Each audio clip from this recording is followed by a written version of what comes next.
Bismillahirrahmanirrahim. Assalamualaikum warahmatullahi wabarakatuh. Kita akan membahas tentang syirik sebagai dosa terbesar dan dosa-dosa besar lainnya. Kita akan melihat dalam buku kitab Sahih Al-Bukhari dan Muslim. Dalam hadis Rasulullah SAW bersabda, Abdullah berkata, aku bertanya kepada Nabi, dosa apakah yang paling besar menurut Allah? Beliau menjawab, engkau membuat tandingan bagi Allah, padahal dialah yang menciptakanmu. Aku berkata, dosa demikian memang sangat besar. Kemudian apalagi? Beliau menjawab, engkau membunuh anakmu karena takut dia ikut makan bersamamu. Aku bertanya lagi, kemudian apa? Beliau menjawab, engkau berzina dengan istri tetanggamu. Hadis Al-Bukhari. Jadi para sahabat sekalian, bisa kita lihat di keterangan di atas, dosa apakah yang paling besar menurut Allah? Yang pertama yaitu kita tidak pernah boleh mensekutukan Allah atau membuat tandingan-tandingan sembahan selain Allah. Yang kedua, berarti kita tidak boleh membunuh anak kita sendiri karena takut tidak bisa memberi makan mereka. Kemudian yang berikutnya, tidak boleh menzinai istri tetangga atau tidak boleh berzina dengan siapapun orang lain yang dilarang oleh Allah dan dosanya sangat besar. Di dalam hadis yang lain Rasulullah menerangkan, Abu Bakar berkata, Rasulullah bersabda, maukah kalian aku beritahu tentang dosa yang paling besar? Beliau mengulangi pertanyaan itu 3 kali. Para sahabat menanggapi, kami mau ya Rasulullah. Beliau bersabda, menyekutukan Allah dan durhaka terhadap kedua orang tua. Setelah mengatakan demikian, beliau duduk setelah sebelumnya bersandar. Beliau melanjutkannya, juga persaksian palsu. Beliau terus mengulangi sabdanya itu sehingga kami membatin, mudah-mudahan beliau diam. Hadis riwayat Al-Bukhari. Dengan demikian dapat disimpulkan dari hadis di atas bahwasanya dosa besar juga termasuk yang pertama, menyekutukan Allah, mencari Tuhan selain Allah, mencari sesembahan selain Allah, menyembah selain Allah.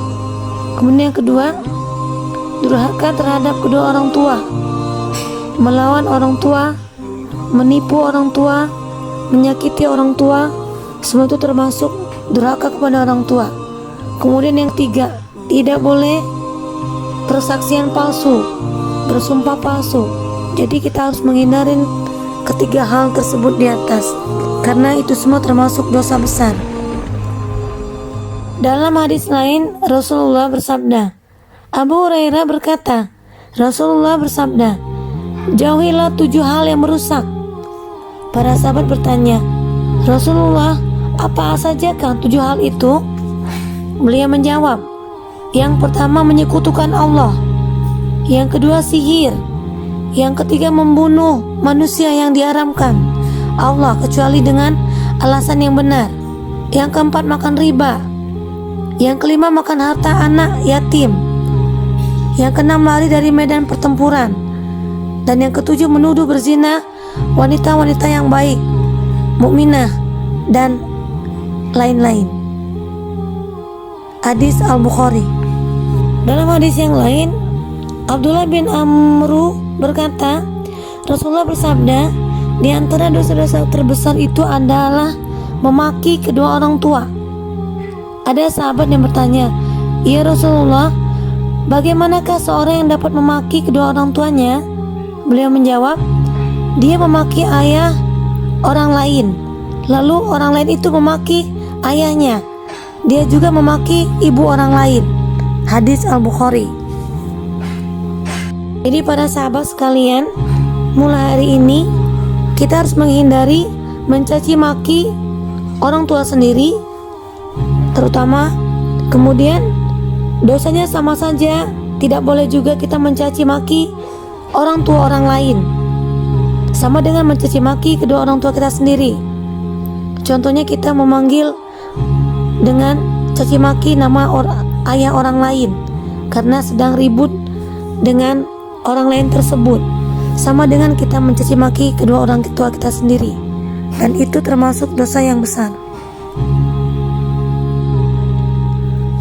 Para sahabat sekalian, orang yang meninggal tanpa menyekutukan Allah niscaya masuk surga, dan orang yang meninggal dalam kemusyrikan niscaya masuk neraka. Artinya, orang yang meninggal tidak ada menyembah Tuhan selain Allah niscaya pasti masuk surga, dan orang yang meninggal dalam kemusyrikan menyembah selain Allah niscaya masuk neraka.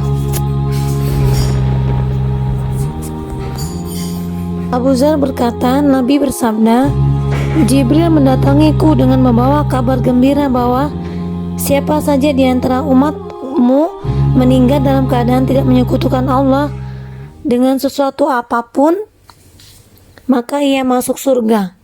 Aku bertanya, meskipun dia berzina dan mencuri? Beliau menjawab, meskipun dia berzina dan mencuri. Hadis riwayat Muslim. Larangan membunuh orang kafir yang telah mengucapkan la ilaha illallah. Dalam hadis, Utsman bin Said bin Haritsah berkata, Rasulullah mengirim kami dalam suatu pasukan Hurakah, suatu tempat di daerah Juhainah. Kami menyerang kaum tersebut di pagi hari hingga kami berhasil mengalahkan mereka. Lalu aku dan seorang laki-laki Ansar menjumpai salah seorang dari mereka, orang yang kafir. Ketika kami berhasil membuatnya tidak berkutik, dia mengucapkan la ilaha illallah, tiada ada Tuhan kecuali Allah. Maka orang Ansar itu pun berhenti menyerangnya, tetapi aku tetap menikamnya dengan tombakku sehingga ia terbunuh olehku. Ketika kami kembali ke Madinah, berita tentang kejadian itu pun sampai ke telinga Nabi. Lalu beliau bertanya kepadaku, Usamah, apakah engkau membunuhnya setelah ia mengatakan la ilaha illallah? Aku menjawab, Rasulullah, dia mengucapkan itu hanya sebagai perisai agar tidak dibunuh. Beliau kembali bertanya, Usamah, apakah engkau membunuhnya setelah ia mengatakan la ilaha illallah? Beliau terus mengatakan demikian sampai aku berharap seandainya aku belum masuk Islam sebelum hari itu. Dalam hadis di atas, para sahabat, Rasulullah memberikan penekanan kepada kita bahwasanya kita tidak boleh membunuh seseorang yang telah mengucapkan kalimat la ilaha illallah. Orang yang menghunus pedang kepada kaum muslim, ia bukanlah dari golongan kaum muslim. Rasulullah SAW bersabda, Abdullah bin Umar berkata, Nabi bersabda, siapa saja yang menghunus pedang kepada kami, maka ia bukanlah dari golongan kami. Hadis riwayat Al-Bukhari.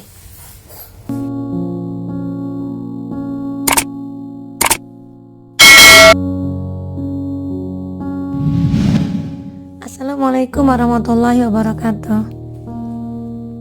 Bismillahirrahmanirrahim.